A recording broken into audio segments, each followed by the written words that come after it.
Oh,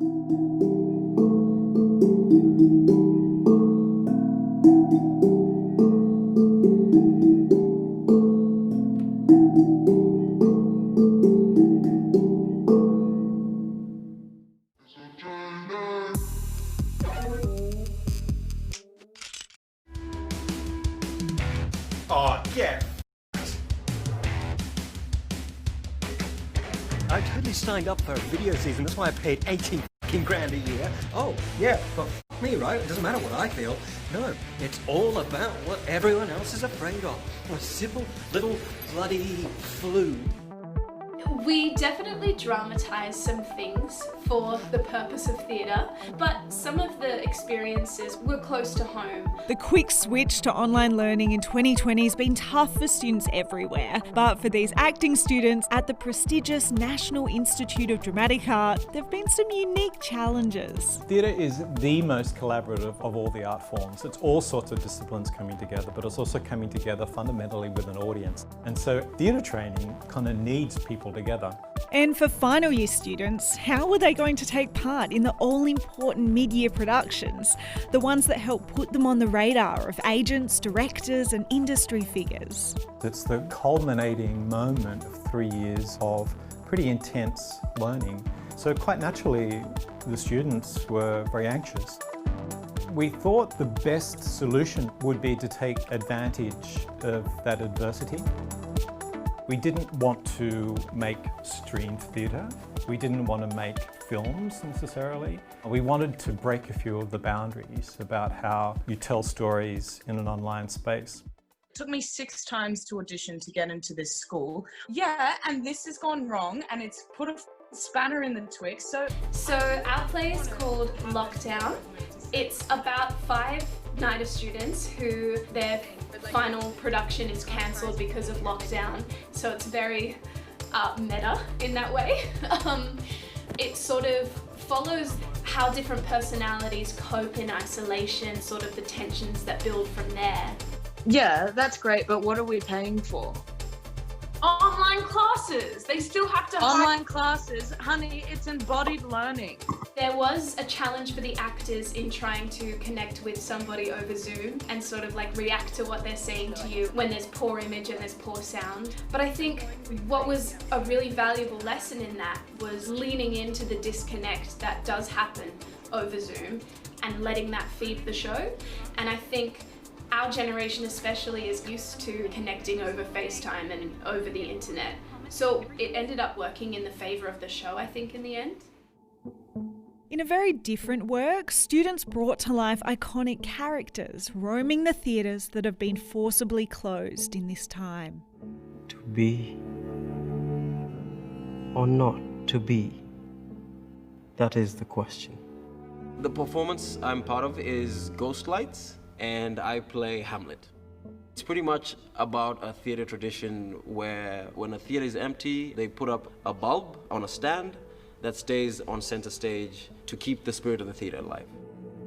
With this story, the ghost light kind of like summoned Hamlet out of his play and into a world he knows not of. What is this place? I was a moment ago in Elsinore. Waking up in my room and having to rehearse in my room, it wears you down a bit. I use that feeling of feeling trapped in my room for Hamlet's energy. Where are you all? He's very indecisive and very melancholic, you know, so it was interesting, and eventually I was able to find freedom in my own room through my imagination.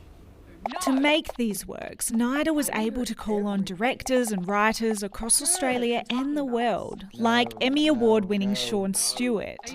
Good! This is art right here. Based in Los Angeles, he collaborated with the actors via Zoom. How did you go about rehearsing this work? What was that process like? Exactly like this, but for 7 hours.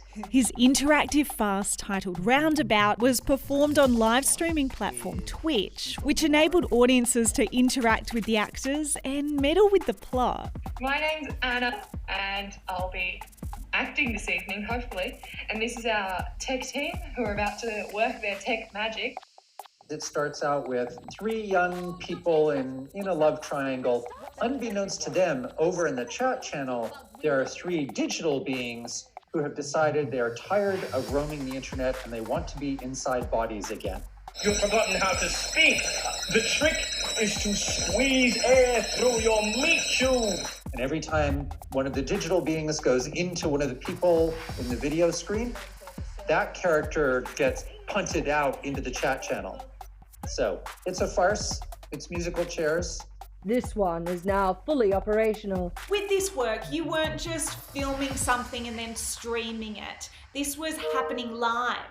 And it was important that it be live. I believe art in the 21st century will be more and more responsive and more interactive. The biggest entertainment properties in the world this year will be video games.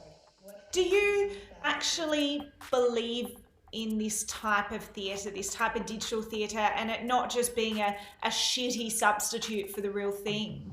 If you think that the movies were just a crappy way to see a play, you're entitled to that opinion.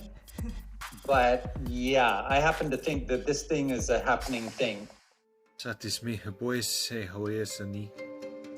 We realised that we were genuinely breaking ground. And interestingly, in the last few weeks, we've been thinking about how we might engage with this sort of digital platforming in some of our productions next year.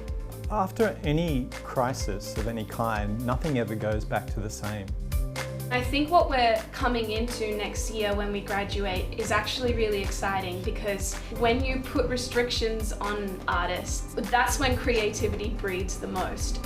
It's completely understandable to be stressed during this time, but the people that I've met in the industry have given up everything to pursue this risky passion, which is risky at the best of times, let alone in a pandemic. And I don't see the industry and I don't see the people in it giving up on it anytime soon. I'm not too worried because I feel like creatives always adapt. If there's no work, then I can find a way to create work.